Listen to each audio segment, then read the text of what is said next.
अच्छा, ऐसा धोखा हमारे साथ किया, भोगोगे तुम। ये जो निकलता है ना, भोगोगे, ये अकाट्य होता है। क्योंकि किसी का भी हृदय, मान लो किसी भी जीव जंतु को आप कष्ट दें और उसका हृदय आह भर जाए, तो वो आह वज्र की लीक है, तुम्हें भोगना पड़ेगा। वो आह किसी की ना लेना जिंदगी। कोई ऐसा कोई आह भर करके कह दिया तुम समर्थ हो, हम तो कुछ कर नहीं सकते, और अंदर से दुख, फिर तुम्हारी सामर्थ्य काम नहीं करेगी, मिट्टी में मिला देगी। ऐसा नहीं कि आप जो कर रहे हैं कोई देख नहीं रहा, कोई हिसाब किताब नहीं, जो कर रहे हैं अवश्य में भोक्तव्यम, बहुत सावधान।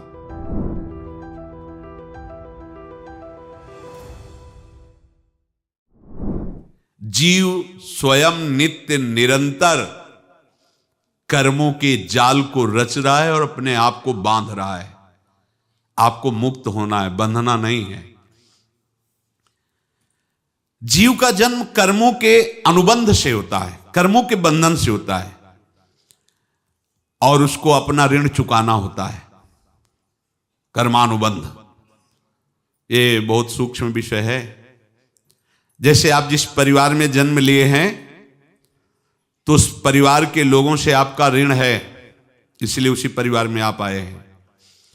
और ऋणानुबंध, उसको बिना चुकाए या बिना वसूल किए आप वहां से जाएंगे नहीं। आपको लेना है तो वसूल करना है, और देना है तो चुकाना है। ये पूर्व के जन्मों से निश्चित किया गया है। जैसे किसी के यहां पुत्र हुआ, जन्म से ही पैसा खर्चा शुरू हुआ, जो बड़ा हुआ तो उद्दंडता के द्वारा मार पूरे परिवार को क्लेश पर क्लेश देता चला जा रहा है। ये तुम्हारे कर्म का फल है। या ऐसे शक्तिहीन बुद्धिहीन ऐसे पागल पूरे जीवन सेवा करो, तुमसे अपना हिसाब चुकाने के लिए वो आया है।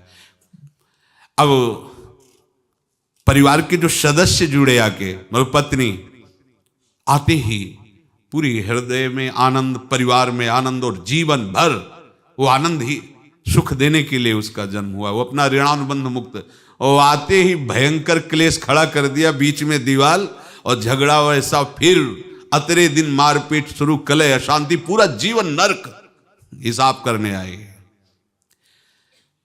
यहां ऋण चुकाए बिना कोई जा नहीं सकता, ऋण चुकाना पड़ेगा। किसी का ऋण वसूल करना है तो किसी को ऋण चुकाना है, दोनों काम करने होते हैं। अनेक जन्मों में अनेक लोगों के साथ हमने जो बर्ताव किए हैं, अच्छे या बुरे, वो होंगे। अब किसी आदमी को हम जानते नहीं, अचानक मिला, अचानक टक्कर लगा और मार पीट गाली गुप्ता सब कर दिया, चुपचाप सह लो। क्यों? ये आपका हिसाब है, पूर्व का हिसाब। हमारा उससे कोई द्वेष नहीं, कोई संकल्प नहीं। अचानक घटना घटी और हमसे द्वेष करने लगा, हमें पीटने लगा, हमें गालियां दे, ये हिसाब है, चुपचाप सह जाओ। अपने घर का भाई ही भारी दुश्मन बन गया और क्लेश दे, हिसाब है। एक प्रभुदत्त ब्रह्मचारी जी की वाणी में पढ़ा था, एक महात्मा जी भ्रमण करते थे, तो उस समय असरफियां चलती थी, मोहरे असरफियां, तो उनको भेंट में देते लोग। तो या तो ठाकुर सेवा में लगे तत्काल, या संत सेवा में तत्काल लगे, उसका संग्रह करके डोलना ये ठीक नहीं है बैरागी के लिए, सिद्धांत में ये ठीक नहीं है। तो जब 2, 4, 6, 8 ऐसे मोहरे हुई, तो उन्होंने विचार किया कि और भ्रमण करके जब काफी मोहरे हो जाएंगी तो प्रयागराज में जब कुंभ पड़ता है, एक बार पूरे सब अखाड़े के संतों को, अलग अलग संप्रदाय सब संतों को बुलाएंगे और सबको पवाएंगे। अब साधु है तो यही विचार करेगा, और क्या विचार करेगा। तो उन्होंने ऐसे डंडा बनवाया, बेंत, जो ऊपर से चूड़ीदार और भीतर पोला, और मोहरे उसमें डालते गए। और भ्रमण, जहां जहां श्रद्धालु भगत थे सबके यहां जाना, और इच्छा रखना कि एक मोहर तो दे दे दक्षिणा में। कामना कोई भी हो वो बांधती ही है, ध्यान रखना। इसीलिए प्रभु जो चाहे वो करे, अपनी चाह नहीं रखनी चाहिए, अपनी चाह प्रभु की चाह में मिला देनी चाहिए। धीरे धीरे वो छड़ी भर गई। भ्रमण करने वाले महात्मा चूड़ी लगाई, इंतजार करते रहे। जब प्रयाग का कुंभ पड़ा तो चले। तो रास्ते में एक गांव में पूछा जाता है, जैसे कहीं रुको कि कोई श्रद्धालु ऐसा है जो संत सेवी है। तो कुछ लोगों ने बताया, हाँ एक परिवार है बहुत संत सेवी है और आपको मिलाते हैं उनसे। आइए महाराज, घर में रुका। खूब अच्छा हलवा पूड़ी पवाया और जो घर के मालिक थे चरण दबाए। चरण दबाते दबाते उनकी दृष्टि पड़ी उस डंडे पे। इतना मोटा और ऊपर से कुछ चूड़ी सी भी नजर आ रही, इस डंडे में तो कोई रहस्य है ही है। अब महात्मा जी को खवा पिला के सुला दिया। महात्मा जी जब सो गए तो पत्नी से धीरे से कहा, वो डंडा लाओ बाबा जी का डंडा। वो चूड़ीदार जो ही खोला पलटाया तो सैकड़ों मोहरे। ऐसे संत रोज पधारे भगवान, तुम आनंद हो जाए फिर क्या। पत्नी से कहा, नाप के कंकड़ लाओ। वो तो महात्मा जी तो खाए खीर पूड़ी, आराम से सो रहे। रात में पूरी प्लानिंग करके उसमें कंकड़ भर के चूड़ी लगाकर सिराने रख दिया, सारी मोहरें हटा ली। महात्मा जी आराम से छड़ी उठाए तो वजन पक्का। वैसे बड़े लोग चतुर होते हैं, पर ये नहीं जानते कि कर्म कितना भयानक होता है। और उनकी कोई संतान नहीं थी, पर धन में इतना प्रेम उनको था। बहुत सावधान। साधु महात्माओं के पास जो अर्थ है, गृहस्थी अगर आता वहीं से है, पर अगर उसको जोर जबरदस्ती या किसी छल कपट से, तो वो उसका विनाश ही करता है। आज तक का प्रमाण है। अब उनको ये भाव पता नहीं होगा, या पता होगा तो लोभ के कारण वो उसको मान नहीं पाए होंगे। महात्मा जी गए प्रयाग में, किसी अखाड़े पर रुके और वहां प्रार्थना की कि कल जो है संपूर्ण अखाड़ों का निमंत्रण किया जाए और सब संतों को भोग पवाया जाए और उनको दक्षिणा भी दी जाए। महंत ने सोचा कि बहुत बड़ा है तो उत्सव है, क्योंकि प्रयाग में कितने हजारों संत महात्मा सब। तो उनका महाराज बोरों इसमें चीनी और टीनों घी लगेगा, सब व्यवस्था। बोले आप मंगाइए, एक एक हिसाब हम करेंगे, हमारे पास सब व्यवस्था है। बोले कुछ तो पहले दे दो, वो इकट्ठे देंगे हम। उनको था कि अगर हम छड़ी खोला और दो चार मोहरे दी, किसी को पता लग गया तो गड़बड़ हो सकती। बोले हम भंडारे के समय आखिरी में सब कुछ आपको दे देंगे। ठीक है। वो अपने पास से पैसे लगाकर खूब जितना सामग्री सब लाए, लाखों की, और सब संतों को निमंत्रण कर दिया। संत जन निमंत्रित हो गए, भंडारा बन रहा है। तब वहां के महंत है और उनका देखो भंडारा भी बन रहा है, संतों को निमंत्रण। अब आप अर्थ की व्यवस्था कीजिए, क्योंकि इतनी बड़ी हमारी सामर्थ्य नहीं थी जितना हमने किसी तरह हमने व्यवस्था की। अब मुझे अर्थ चाहिए, तभी आगे की व्यवस्था बढ़ेगी। संतों को दक्षिणा देंगे और जिनसे अर्थ लिया उनको दे। देखो रसोई बन गई है सब। उनका छत में विश्वास नहीं तो ये अभी चूड़ी खोली। उनको तो था ना कि मोहरे हैं, कंकड़। तो जैसे कितना उनको सदमा लगा होगा। हजारों संतों का निमंत्रण, रसोई बन, मतलब संत हो के छल कपट। तो उनका महाराज आपने तो हमारा नाश कर दिया, जो महंत थे। अब बताओ रसोई बन गई, संत निमंत्रित हो गए और आप ये कंकड़ दिखा रहे हैं हमको। आपने तो हमें बर्बाद कर दिया। हमारी इतनी सामर्थ्य नहीं थी, आप पहले बता देते। संत होकर ऐसा छल कपट। अब वो बोले तो क्या बोले, क्योंकि उनको पता था कि मोहरे हैं इसमें। अंदर से उनका चिंतन गया उसी सेठ के पास, अच्छा ऐसा धोखा हमारे साथ किया, भोगोगे तुम। ये जो निकलता है ना भोगोगे, ये अकाट्य होता है। क्योंकि किसी का भी हृदय, मान लो किसी भी जीव जंतु को आप कष्ट दें और उसका हृदय आह भर जाए, तो वो आह वज्र की लेख है, तुम्हें भोगना पड़ेगा। वो देखो भीष्म जी को भोगना पड़ रहा है ना। सांप को ऐसे धनुष की नोक से उठाया और बंबूल के कांटों के ऊपर फेंक दिया, कई दिन तक शेदा हुआ, वो आह भर करके मरा। तो आपको 6 महीने बाणों की सैया पर आह किसी की ना लेना जिंदगी में। कोई ऐसा कोई आह भर करके कह दिया तुम समर्थ हो, हम तो कुछ कर नहीं सकते, और अंदर से दुखी, फिर तुम्हारी सामर्थ्य काम नहीं करेगी, मिट्टी में मिला देगी।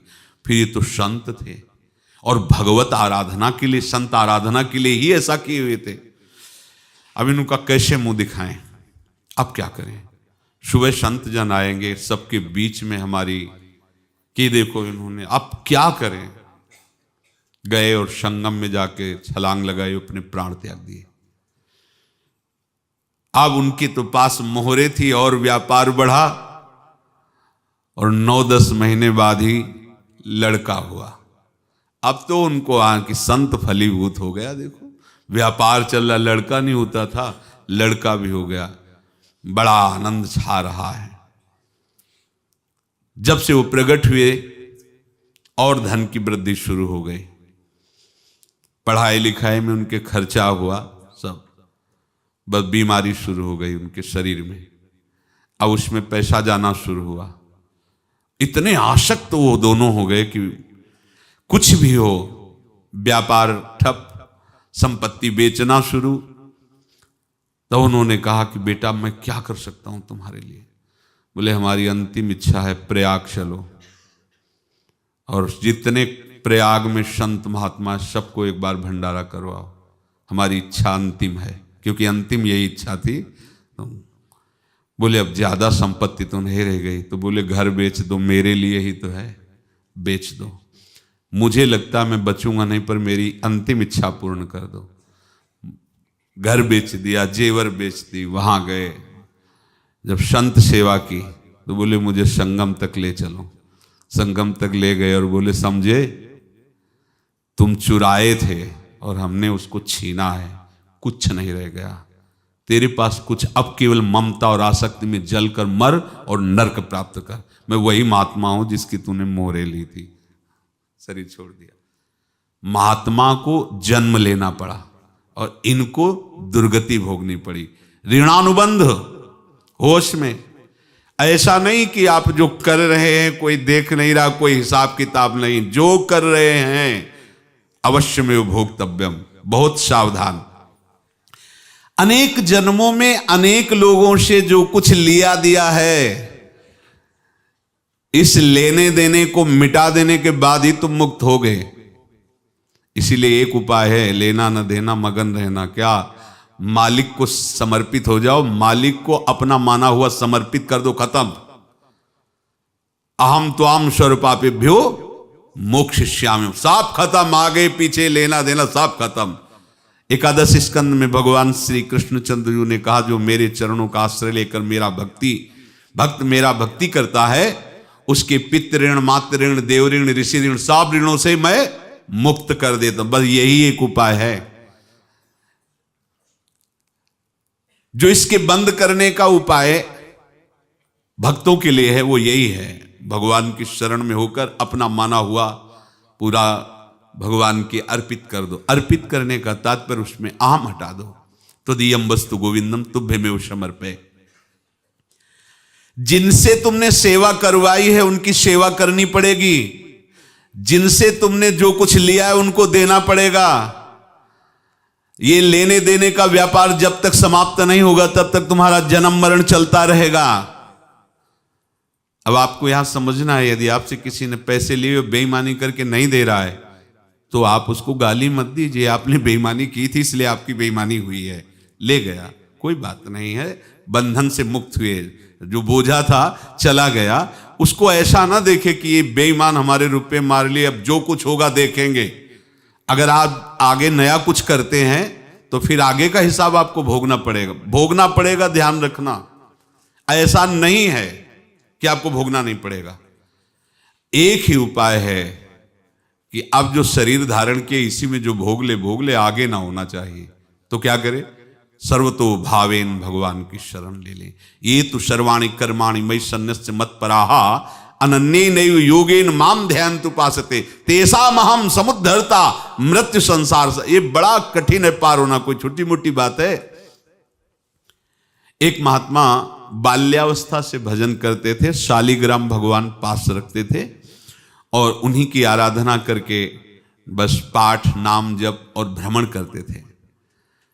यौवन अवस्था थी, गंगा जी के किनारे अपने ठाकुर को विराजमान करके स्नान करने के लिए कपड़ा ही उतार रहे थे कि 90 लोग आ गए, भाला तलवार सब ले, मारो मारो इसको मारो, घेर लिया। तो उन्होंने हाथ जोड़कर कहा हमने क्या अपराध किया, कोई सुन ही नहीं रहा। तो उन्होंने कहा मार तो डालोगे ही आप 90 लोग, हम कोई अस्त्र शस्त्र तो लिए नहीं, एक बार हमें गंगा में डुबकी लगा देने दो और अपने ठाकुर को स्नान करा देने दो, फिर इसके बाद आप मार देना। भगवत इच्छा से वो लोग रुक गए, स्नान किया और अंदर से प्रार्थना की, प्रभु ये क्या लीला है आपकी, आपके सिवा मेरा कोई है नहीं और ये मुझे मारना चाहते हैं। तो भगवान ने जानते हो क्या कहा उनके अंतर में, तुम मेरे में ध्यानस्थ हो करके शरीर को छोड़ो, ये लोग मारेंगे, ये मेरे भजन का फल है कि तुम्हें 90 जन्म नहीं लेना पड़ेगा, एक ही जन्म में 90 मिलके, तुमने 90 हिंसा की थी पूर्व में, तो तुम्हें 90 बार जन्म लेना होता और एक एक करके मारते। ये मेरे भजन का प्रताप है कि एक बार में ही 90 का हिसाब हो जाएगा। तुम आंख मूंदो, मेरे ध्यान में मगन रहो, मेरे प्रताप से तुम्हें कोई चोट नहीं होगी और स्वाभाविक मूर्छावस्था में प्राण तुम्हारे छूट जाए। ऐसा ही हुआ, ऐसा हुआ। तो ये बात समझ लो कि ये जो कर्मानुबंध है, ऋणानुबंध है। अब देखो, अगर शाप महात्माओं ने दिया कि तुम्हारे वंश का इससे विनाश होगा, तो भगवान भी परम धाम जा रहे तो उसी कील से, बाण की नोक में जो मछली लील गई थी छोटा कण, उसी से की नोक बनाई और उसी नोक को प्रहार किया, भगवान के श्री चरण में वही बाण की नोक लगी और भगवान ने स्वीकार किया ना। भगवान का बड़ा लीला विचित्र है।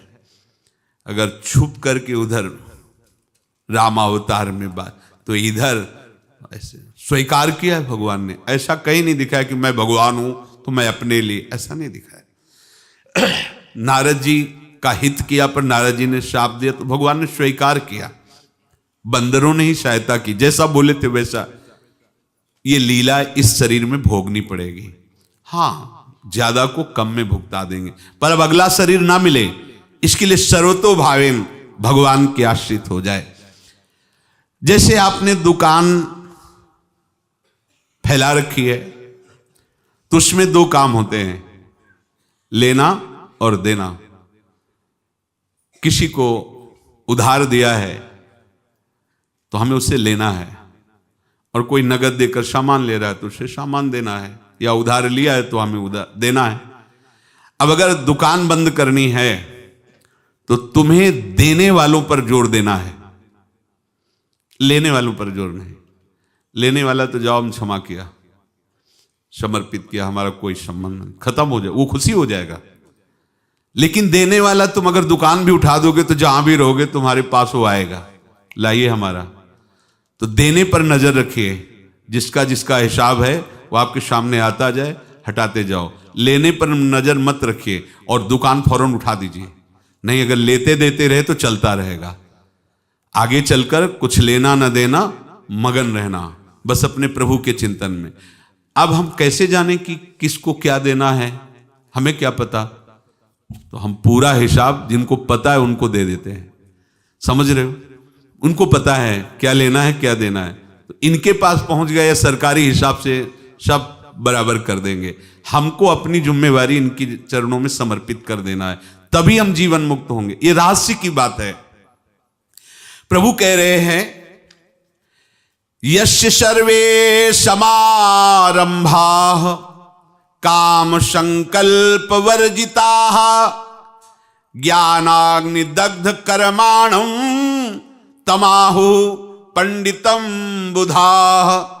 जिसके संपूर्ण कर्मों के आरंभ संकल्प और कामना से रहित हैं, तथा जिसके संपूर्ण कर्म ज्ञान रूपी अग्नि से जल गए हैं, उसको ज्ञानी जन भी पंडित कहते हैं, बुद्धिमान कहते हैं। पूज्य श्री भाई जी महाराज कह रहे हैं, जैसे वहां ज्ञानाग्नि से दग्न कह रहे हैं, तो अपने वृंदावन वासियों का प्रेमाग्नि से सब कर्म संस्कार दग्न होते हैं। जिस समय आपके हृदय में भगवत प्रेम का प्रादुर्भाव होगा तो लेश मात्र कभी तुम्हें दुख नहीं भोगना पड़ेगा। प्रेम का प्रादुर्भाव होते ही दुख का नाश हो जाता है, महासुख। जब प्रेम का प्रादुर्भाव होगा तो समस्त पाप भस्म हो जाते हैं, अशांति नष्ट हो जाती है, संसार ज्वाला स्पर्श भी नहीं कर सकती है। जब भगवत प्रेम का प्रादुर्भाव होता है तो हो सकता है उस उपासक के जीवन में दुखों का पहाड़ टूट पड़े, परिवार खिलाफ, शरीर रोगी, अव्यवस्था, बहुत बहुत कुछ, सब कुछ। कह रहे हैं इतना सब होने पर भी उसके हृदय में कोई भी दुख नहीं होता। ये ऐसा सामर्थ्यशाली भगवत प्रेम है। भगवान के चरणारविंद का जिसके हृदय में प्रेम है, भारी से भारी दुख भी उनको विचलित नहीं कर सकता।